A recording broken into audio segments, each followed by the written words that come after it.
Good evening, Mets fans, and welcome to a special Sunday night edition of Drivin with Mr. Met.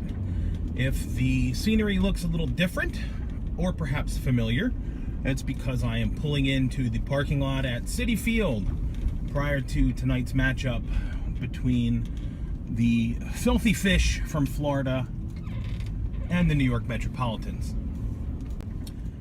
So I thought it would be kind of cool to do a pre- and post-game take prior to the game tonight. Talking about, of course, as I find a spot here close to the exit, talking about the game tonight between the Mets and the Marlins. I'm here courtesy of my good friend Mike Stauffer. Thank you again, Mike. Just pulled into my spot, and I want to talk about the last two games, which were less than fun. The Mets offense has not been clicking at all, really at all this season. It's early. It's 5 games. The Mets are 2-3 right now. But the last 2 games were disappointing, not so much because of the offense, which has been disappointing so far all year, but more so because of how poorly the pitching has been performing, particularly the starting pitching. Friday night, Zach Wheeler made his return to the mound. Wheeler looked okay. His first inning was fantastic. I think we all were just sort of like, this is great. Wheeler's back. And then he sort of fizzled, and because the Mets bats are non-existent, it sort of felt like the game was over after the third inning, or even the second inning, really. Last night, Robert Zellman pitched. He got off to a really rocky start. Settled down a little bit. He actually looked like he was getting stronger as the game went on. So the bigger problem, though, isn't so much the starting pitching. It's the bullpen. The bullpen has been really horrendous so far this season, and I think it's because the starting pitchers have just not been able to go deep into games. When you got your starters going 5 and 6 innings, you're really taxing what is probably the weakest part of any team, and it's definitely a weak spot of this Mets team. I'll say one thing before I sign off and head into the stadium, and it's that I hope I don't have to see Rafael Montero pitch tonight.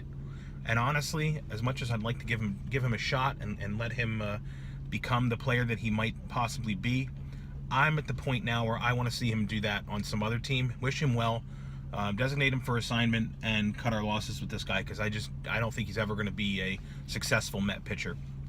As for successful Mets pitchers, hopefully when the game is over, I'll be talking about how dominant Noah Syndergaard was tonight. He takes the hill against Edison Volquez for the Marlins. So until after the game, when I have some reaction of the game, I will talk with you guys then. Until then, let's go Mets. Okay, so it's a little bit darker now because the game is over, and as promised, I was going to come back post-game for a little wrap-up. The Mets defeated the Marlins tonight by a final score of 6-2. Sorry, 5-2, my bad. Noah Syndergaard was fantastic. 7 innings, 9 strikeouts, 8 strikeouts, something like that. Looked terrific.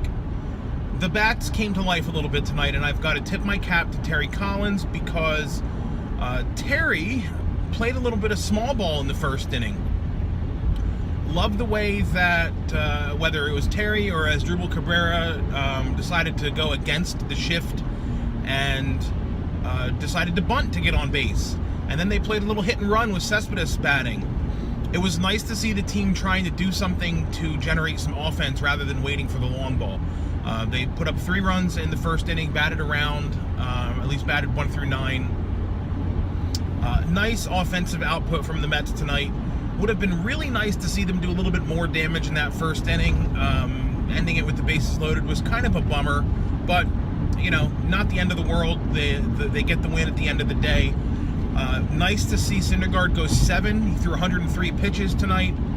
He also handed the ball off to what should be the normal end of the game combination of Salas in the 8th and Reed in the 9th.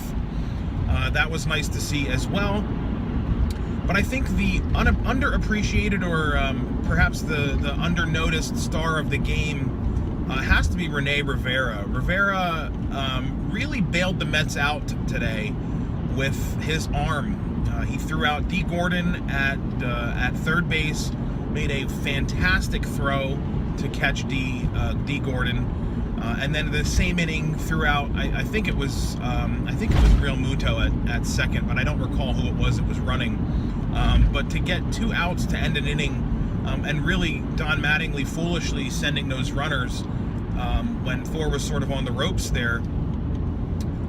I guess thanks to Donnie Baseball there, so thanks for sending the runners. But Rene Rivera doing what Travis d'Arnaud would not have done, gunning down 2 runners in that inning when it looked like the Marlins were ready to get back into the game and really almost take a lead. So that was nice to see. Jay Bruce with a home run. Michael Conforto getting the start in center field, hit a home run as well. Michael Conforto is not a center fielder. The defense was sketchy today.